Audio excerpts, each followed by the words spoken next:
तो भाई circular flow में तुम्हें सबसे पहले पढ़ना है टू सेक्टर मॉडल। तुम्हें सबसे पहले पढ़ना है टू सेक्टर मॉडल। हो सकता है तुम्हारे एग्जाम में केवल टू सेक्टर मॉडल बनाने को ही आ जाए, एक्सप्लेन करने को ना आए। ठीक है ना भाई? ठीक है, चलो भाई आओ देखते हैं टू सेक्टर मॉडल में क्या क्या होता है, कितनी पार्टीज इन्वॉल्व हैं, और ये कितने बढ़िया तरीके से मैं आपको समझाने की कोशिश कर रहा हूं।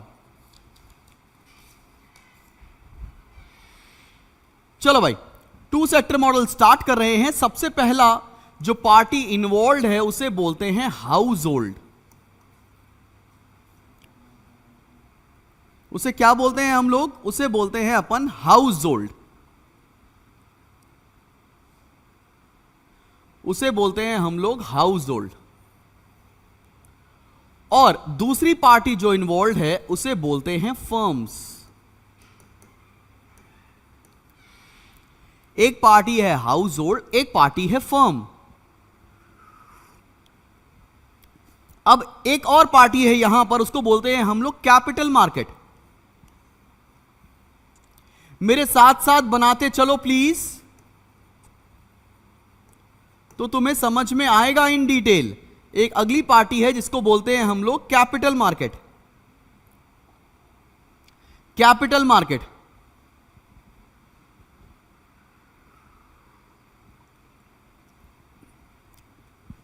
Capital market. अब भाई हाउस होल्ड और फर्म्स के बीच में क्या रिलेशनशिप है? ये हाउस होल्ड होता कौन है? हाउस होल्ड होता कौन है? पहला तो दिमाग तुम्हारा यहीं खराब हो जाएगा। हाउस होल्ड होते हैं owners of factors of production. Sir ये owners of factors of production क्या होता है? फैक्टर्स ऑफ प्रोडक्शन होता है आपका लैंड, लेबर, कैपिटल। भाई या तो आपने अपनी जमीन दी होगी किसी फैक्ट्री को लगाने के लिए, या अपनी आप सर्विसेज दे रहे होंगे, ठीक है ना, या पैसा लगाया होगा। लैंड, लेबर, कैपिटल के जो ओनर होते हैं उसको हम लोग हाउस होल्ड सेक्टर बोलते हैं। तो हाउस होल्ड सेक्टर क्या करता है? अपनी फैक्टर सर्विसेज देता है फर्म्स को। क्या देता है मेरे भाई? Factor services. क्या देता है भाई? Factor services. हाँ, household, we people, yes exactly.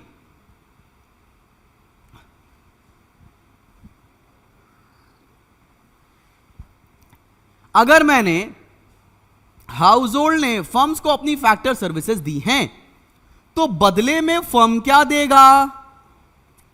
Firm देगा इसका पैसा, बोले तो फैक्टर पेमेंट्स। क्या देगा भाई? Factor payments. हमने सर्विस दी, बदले में मिलेगी पेमेंट, फैक्टर पेमेंट।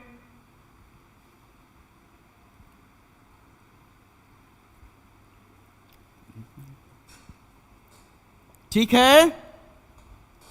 और क्या रिलेशनशिप है? फर्म्स क्या करती है ना, फर्म्स अपने फिनिश्ड गुड्स बेचती है इन हाउस होल्ड को। Finished goods. और हाउस होल्ड बदले में फिनिश्ड गुड्स का पैसा देगा, पेमेंट ऑफ फिनिश्ड गुड्स।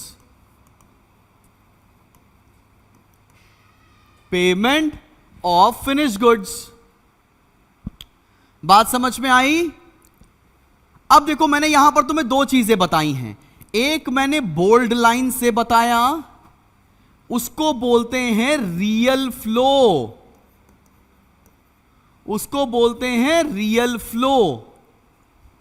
और दूसरा मैंने आपको डॉटेड लाइन से बताया, उसको बोलते हैं मनी फ्लो। ये बोल्ड लाइन बता रही है रियल फ्लो। तो रियल फ्लो क्या हुआ? रियल फ्लो हुआ flow of goods and services. Real flow का मतलब क्या हुआ? Flow of goods and services. और मनी फ्लो का मतलब क्या हुआ? Flow of money. क्या ये बात समझ में आई अभी तक? कि ये बात समझ में आई? अगर तुम्हें यहां तक समझ में आ गया है तो एक बार जय हिंद लिख दो।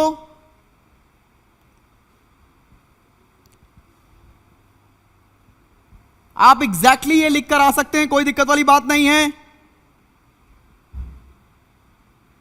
जल्दी से एक बार जय हिंद लिख दो अगर यहां तक समझ में आ गया है इकरा शेख को।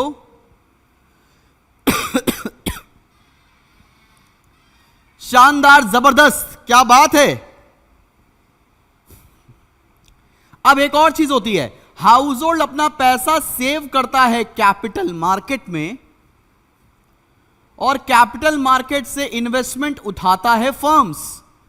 एस और आई, एस और आई।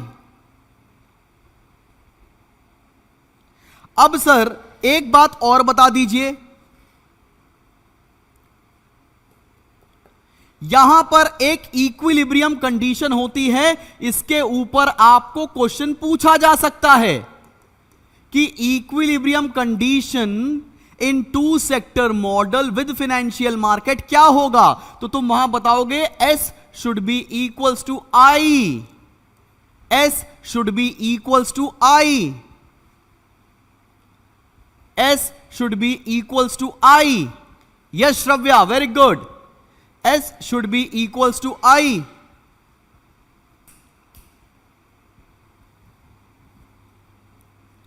S should be equals to I. Saving is equals to investment. आप एग्जैक्टली ये डायग्राम बना के आइए, आपको पूरे नंबर मिलेंगे, काहे घबरा रहे हो भाई। Saving is equals to investment. अब भाई ये बताओ सर ये लीकेज क्या होता है, और सर ये इंजेक्शन क्या होता है। अब दिमाग में ये ख्याल आएगा, स्कूल के टीचर ने तुमसे पूछा भी होगा ये लीकेज क्या है, ये इंजेक्शन क्या है। इंजेक्शन मतलब होता है इकोनॉमी में पैसे का आना बिकॉज ऑफ एनी सोर्स।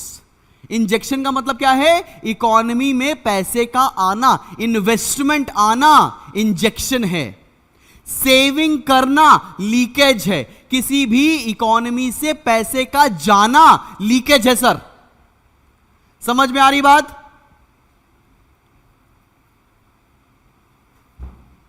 समझ में आई बात? Clear, sorted.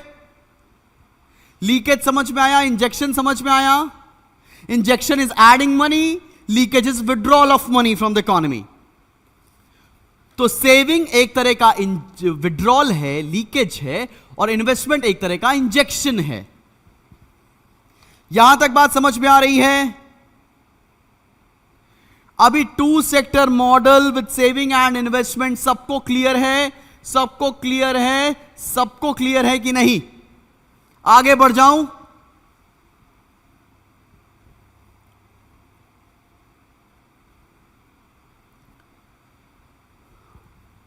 ठीक है। अब तुमको ये पूरा आंसर अगर तुमको एक्सप्लेन करने के लिए आ जाए, 4 नंबर में आ जाए, तो तुम कैसे करोगे? तो तुम्हें आंसर कैसे लिखना है, तुम सबसे पहले इस पूरी पिक्चर के ना स्टार कास्ट के बारे में बताओगे। सर ये स्टार कास्ट क्या है? सबसे पहले बताओगे ये हाउस होल्ड सेक्टर क्या होता है, फिर बताओगे ये फर्म्स क्या होती हैं, फिर बताओगे रियल फ्लो क्या होता है, फिर बताओगे मनी फ्लो क्या होता है, फिर बताओगे इंजेक्शन क्या होता है, फिर बताओगे लीकेज क्या होता है। इतना बताना सारे सेक्टर में जरूरी है।